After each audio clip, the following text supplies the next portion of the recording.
Item ಯಾವುದೇ ಇರಲಿ try ಮಾಡಿ ಆಚಿ ಚಿಕನ್ ಮಸಾಲಾ. ಅದು ವಿದ್ಯಾ ದೇಗುಲ ಸ್ಕೂಲ್, ಅದು ಪಾಠ ಹೇಳ್ಕೊಡ್ಬೇಕಾದವ್ರೆ ಕೊರಳ್ಪಟ್ಟಿಯನ್ನ ಇಟ್ಕೊಂಡು ಹೊಡೆದಾಡೋ ಹಂತಕ್ಕೆ ಹೋಗಿದ್ದಾರೆ ಟೀಚರ್ಸ್ಗಳು. ಇದಕ್ಕೆ ಸಂಬಂಧಪಟ್ಟಂತೆ ಕಂಪ್ಲೀಟ್ ಡೀಟೇಲ್ಸ್ ಇದೆ, ನೋಡ್ತಾ ಹೋಗೋಣ. ಹೇಳ್ಕೊಳಕ್ಕದು ವಿದ್ಯಾ ದೇಗುಲ, ಆದ್ರೆ ಅಲ್ಲಿ ಮಾರಾಮಾರಿ ನಡೆದಿದೆ. ಪಾಠ ಹೇಳ್ಕೊಡ್ಬೇಕಾದವರು ಕೊರಳ್ಪಟ್ಟಿ ಕೈ ಹಾಕಿದ್ದಾರೆ. ಪಾಠ ಹೇಳ್ಬೇಕಾದವ್ರೆ ಪರಸ್ಪರ ಕೊರಳ್ಪಟ್ಟಿ ಇಟ್ಕೊಂಡು ಹೊಡೆದಾಡ್ಕೊಂಡಿದ್ದಾರೆ. ಪ್ರಮೋಷನ್ ವಿಚಾರಕ್ಕೆ ಶಾಲೆಯನ್ನೇ ರಣರಂಗ ಮಾಡಿಬಿಟ್ಟಿದ್ದಾರೆ ಟೀಚರ್ಸ್ಗಳು. ಶಾಲೆಯ ಪ್ರಿನ್ಸಿಪಾಲ್ ಮತ್ತು ಟೀಚರ್ ನಡುವೆ ಡಿಶುಮ್ ನಡೆದಿದೆ. ಕ್ಲಾಸ್ ರೂಮ್ ನಿಂದ ಕಾರಿಡಾರ್ ವರೆಗೂ ಕೂಡ ಫೈಟಿಂಗ್ ಆಡಿದ್ದಾರೆ ಹೆಣ್ಮಕ್ಳು. ಗ್ಯಾರಂಟಿ ನ್ಯೂಸ್ ನಲ್ಲಿ ಶಿಕ್ಷಕರ ಹೊಡೆದಾಟದ ಎಕ್ಸ್ಕ್ಲೂಸಿವ್ ದೃಶ್ಯವನ್ನ ನೋಡ್ತಾ ಹೋಗೋಣ. ಹೇಳ್ಕೊಳಕ್ಕೆ ಸ್ಕೂಲ್ ಅದು, ಆದ್ರೆ ಅಲ್ಲಿ ಆಟ ಆಡಕ್ಕಿದ್ದಂತಹ ಫೀಲ್ಡ್ ನ ಅಥವಾ ಓಡಾಡಕ್ಕಿದ್ದ ಕಾರಿಡಾರ್ ನ ಇವರು ಯುದ್ಧ ಭೂಮಿಯಾಗಿ ಪರಿವರ್ತನೆ ಮಾಡ್ಕೊಬಿಟ್ಟಿದ್ದಾರೆ. ಇಬ್ರು ಟೀಚರ್ಸ್, ಇಬ್ರು ಮಹಿಳಾ ಶಿಕ್ಷಕರು ಯುದ್ಧ ಭೂಮಿಯನ್ನೇ ಮಾಡ್ಕೊಬಿಟ್ಟಿದ್ದಾರೆ. ಕಾರಣ ಏನು ಅಂದ್ರೆ ಪ್ರಮೋಷನ್ ವಿಚಾರ ಅಂತೆ.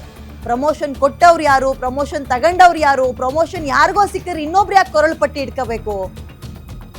ಇವ್ರುಗಳು ನಮ್ಮ ಮಕ್ಕಳಿಗೆ ಏನೋ ಹೇಳ್ಕೊಟ್ಬಿಡ್ತಾರೆ, ಪುಸ್ತಕದಲ್ಲಿರೋದು ಮಾತ್ರ ಹೇಳ್ಕೊಡ್ತಾರೆ ಅನ್ನೋದು ಮತ್ತೊಂದ್ಸಲ ಸಾಬೀತಾಯ್ತು. ಪ್ರತಿಷ್ಠಿತ ಶಾಲೆಯಲ್ಲಾಗಿರೋ ಗಲಾಟೆ ಇದು. ಬೆಂಗಳೂರಿನ ಪ್ರತಿಷ್ಠಿತ ಸ್ಕೂಲ್ NGS ಶಿಕ್ಷಣ ಸಂಸ್ಥೆ ಬಸವನಗುಡಿಯಲ್ಲಿದೆ. ರಣರಂಗ ಆಗಿದೆ. ಪ್ರಿನ್ಸಿಪಲ್ ಉಮ್ಮಿಯಾ ಕುಲ್ಲಸುಮ್ ಅಂತ ಮತ್ತು ಶಿಕ್ಷಕಿ ರೇಷ್ಮಾ, ಇವರಿಬ್ಬರ ನಡುವೆ ಆರಂಭ ಆಗಿದ್ದು ಜಗಳ. ಅವರ ಗಂಡಂದ್ರು ಎಂಟ್ರಿ ಕೊಡ್ತಾರೆ ಸ್ಕೂಲಿಗೆ. ಪರಸ್ಪರ ಕೊರಳಪಟ್ಟಿ ಇಟ್ಕೊಳ್ಳೋದಲ್ಲ, ಅವನ ಮುಖಕ್ಕೆ ಇವನು, ಇವನ್ ಮುಖಕ್ಕೆ ಅವನು ಹೊಡಿತಾರೆ. ರೇಷ್ಮಾ ಪತಿ ಅಜಾಜ್ ಮತ್ತು ಮಗಳನ್ನ ರೂಮ್ ನಲ್ಲೇನೋ ಕೂಡ ಹಾಕಿದ್ರಂತೆ. ಮಗಳ ಬಟ್ಟೆ ಹರಿದಾಕಿ ಮಾನಹಾನಿ ಪ್ರಯತ್ನ ಮಾಡಿದರಂತೆ. ಏನ್ರಿ ಇದು? ಪೆಟ್ರೋಲ್ ಸುರಿದು ಸುಟ್ಟು ಕೊಲೆ ಮಾಡ್ತೀನಿ ಅಂತ ಬೆದರಿಕೆ ಹಾಕಿದ್ರಂತೆ. ಒಂದು ಪ್ರಮೋಷನ್ ವಿಚಾರಕ್ಕೆ ರೌಡಿ ಶೀಟರ್ ಮೂಲಕ ತೊಂದರೆ ಕೊಡೋದಾಗಿ ಬೆದರಿಕೆ ಹಾಕಿದ್ರಂತೆ. ಸದ್ಯ ರೇಷ್ಮಾ ಪತಿ ಅಜಾಜ್ ಅಹ್ಮದ್ ಹಾಗೆ ಮಗಳಿಂದ ಸ್ಟೇಷನ್ಗೆ ದೂರು ಕೂಡ ಹೋಗಿದೆ. ಬಸವನಗುಡಿ ಠಾಣೆಯಲ್ಲಿ ಪ್ರಕರಣವನ್ನ ದಾಖಲು ಮಾಡಿಕೊಂಡು ತನಿಖೆಯನ್ನ ಆರಂಭ ಮಾಡಿದ್ದಾರೆ ಎನ್ನುವಂತಹ ಮಾಹಿತಿ ಇದೆ. ಈಗ ಘಟನೆ ಬಳಿಕ ನಾಪತ್ತೆ ಆಗಿದ್ದಾರೆ ಆರೋಪಿಗಳು. ಅವರಿಗೆ ಹುಡುಕುವ ಕೆಲಸ ಕೂಡ ಆಗಿದೆ.